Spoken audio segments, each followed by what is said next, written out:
इस कहानी की शुरुआत में हमें मैरिन नाम की एक लड़की को दिखाया जाता है जो कि अपने स्कूल में पियानो बजा रही थी।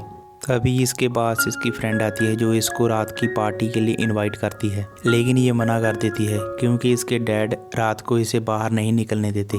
लेकिन उसकी फ्रेंड के फोर्स करने पर ये रात को पार्टी में आने के लिए मान जाती है और इसके बाद ये अपने डैड के साथ गाड़ी में बैठकर घर चली जाती है। रात को अपने पिता के सोने के बाद ये विंडो से बाहर निकलते हुए अपने फ्रेंड के घर पहुंच जाती है। रात को पार्टी के बाद जब ये अपनी फ्रेंड के साथ लेटकर बातें कर रही थी, जब मैरिन की फ्रेंड इसे अपना नेल आर्ट दिखाती है तो अचानक से ये उसके हाथ को पकड़कर खाने लग जाती है। ये सब देखकर उसके दोस्त बहुत डर जाते हैं और ये घबराते हुए वहां से भाग जाती है। घर आते ही इसका पिता इसे अपना सामान जल्द से जल्द समेटने और यहाँ से भागने के लिए कहता है। अगली सुबह मैरिन जब उठती है तो घर में इसे अपने पिता कहीं भी दिखाई नहीं देते, बस सिर्फ इसे अपने पिता की लिखी हुई एक लेटर और एक रिकॉर्डर टेप मिलती है। टेप को प्ले करने पर उसे अपने पिता की आवाज सुनाई देती है जो कि इसे अकेला छोड़कर चले गए हैं और आगे वो मैरिन को उसकी सच्चाई बताते हुए कहते हैं, जब तुम 3 साल की थी तुमने अपनी केयरटेकर को ही खा लिया था और वहीं पर मुझे और तुम्हारी माँ को पता चला था कि तुम एक आदमखोर लड़की हो,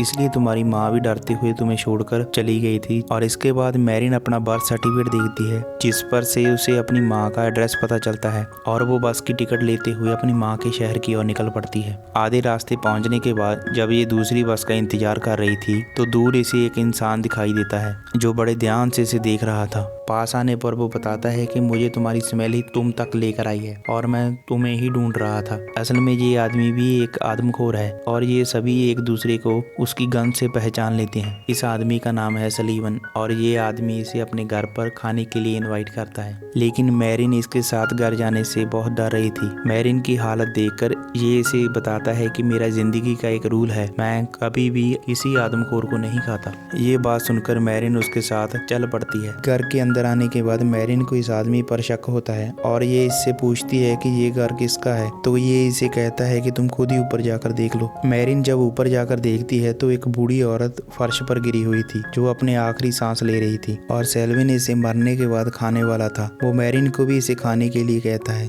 लेकिन मैरिन मना कर देती है। वो कहती है कि मैंने सालों से किसी इंसान को नहीं खाया, लेकिन सेल्विन इसे कहता है कि हमें जिंदा रहने के लिए और अपने अंदर की भूख मिटाने के लिए इंसानों को खाना पड़ता है। और इतना कहते ही मर्लिन अपने रूम में सोने के लिए चली जाती है। सुबह होते ही वो बूढ़ी औरत मर जाती है। जब मैरिन उसे देखने के लिए आती है तो सेल्विन उसे खा रहा होता है। वो इसे भी खाने के लिए इनवाइट करता है। पहले तो मैरिन मना करती है, लेकिन उसकी गंध के नशे के कारण वो भी सेल्विन के साथ उस औरत को खाने लग जाती है। सुबह होते ही जैसे ही सेल्विन नहाने के लिए जाता है तो मैरिन उससे आंख बचाते हुए वहां से भाग जाती है और बस में बैठकर उस शहर से निकल जाती है। लेकिन अब भी सेल्विन बड़े ध्यान से बाहर खड़ा मैरिन को देख रहा होता है। दूसरे शहर पहुंचने के बाद जब मैरिन को भूख लगती है तो वो खाना लेने के लिए ग्रोसरी शॉप में जाती है। वहां पर वो पहली बार ली को देखती है। ली यहाँ पर एक आदमी से बहस करते हुए बाहर चला जाता है। जब बाहर जाकर मैरिन ली को देखती है तो वो उस आदमी को मारकर खा चुका होता है। यहाँ पर हमें पता चलता है कि ली भी एक आदमखोर है। इसके बाद बातें करते वक्त इन दोनों की दोस्ती हो जाती है और ली मैरिन को अपने साथ गाड़ी में आने के लिए कहता है। असल में ये गाड़ी जिसको ली ने मारा है उस आदमी की होती है। ड्राइविंग लाइसेंस पर से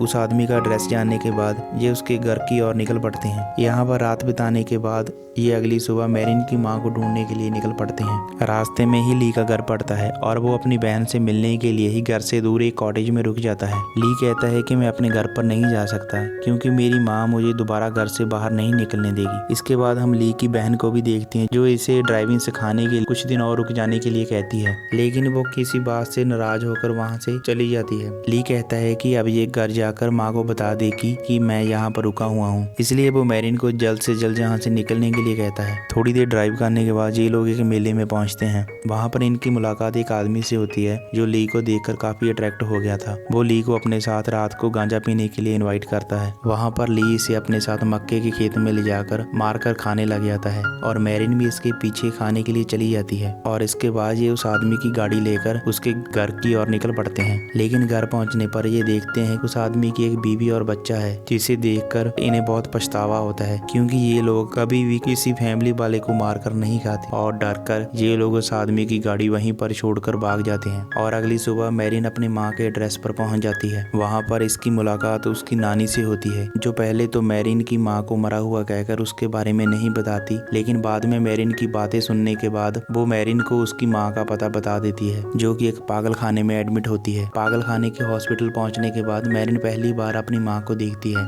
जिसे देखकर ये बहुत इमोशनल हो जाती है। मैरिन की बातें सुनने के बाद वहाँ पर खड़ी एक नर्स मैरिन को उसकी माँ की लिखी हुई एक लेटर देती है। लेटर पढ़ने के बाद मैरिन को पता चलता है कि इसकी माँ भी एक आदमखोर थी, जो उसे बचाने के लिए ही उसे छोड़कर घर से भागी थी, लेकिन इस बात का उसके दिमाग पर बहुत गहरा असर पड़ा था, जिस कारण मेंटली अपसेट होकर उसने अपने दोनों हाथ भी खा लिए थे। जब मैरिन अपनी माँ से मिलने के लिए उसके थोड़ा पास जाती है तो उसकी माँ उसे मारने के लिए उस पर अटैक कर देती है। इस बात से डरकर मैरिन उस हॉस्पिटल से निकलकर बाहर आ जाती है। बाहर आकर मैरिन ली को बताती है कि मेरी इस हालत का सबसे बड़ी जिम्मेदार मेरी माँ है। अगर उसने मुझे बचपन में ही संभाल लिया होता और मेरी केयर की होती तो मैं इस हालात में ना होती। और ये ली को आदमियों को मारकर उनका मांस खाना ये सब छोड़ने के लिए कहती है, जिस कारण इसकी ली के साथ भी बहस हो जाती है और ये ली को कहती है कि मैं अपनी माँ की जैसी कभी नहीं बनूंगी। अगली सुबह गाड़ी चलाते हुए मैरिन जब देखती है कि ली सो रहा है तो वो साइड में गाड़ी को पार्किंग में लगाकर वहां से चली जाती है। आंख खुलने पर ली मैरिन को पागलों की तरह ढूंढने लगता है, पर वो उसे नहीं मिलती। और दूसरी तरफ रास्ते में चलते हुए मैरिन की मुलाकात सेल्विन से होती है,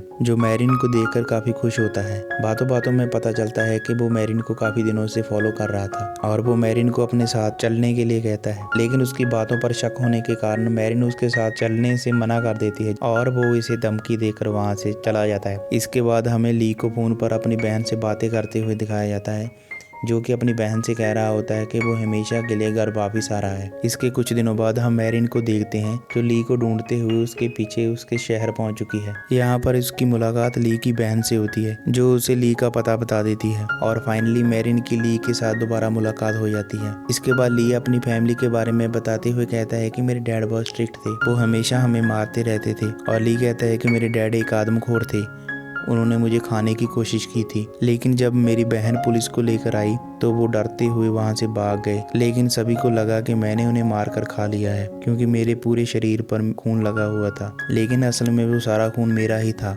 क्योंकि डैड ने मुझे खाने की कोशिश की थी और इसीलिए ज़्यादातर मैं अपने घर से बाहर ही रहता हूँ।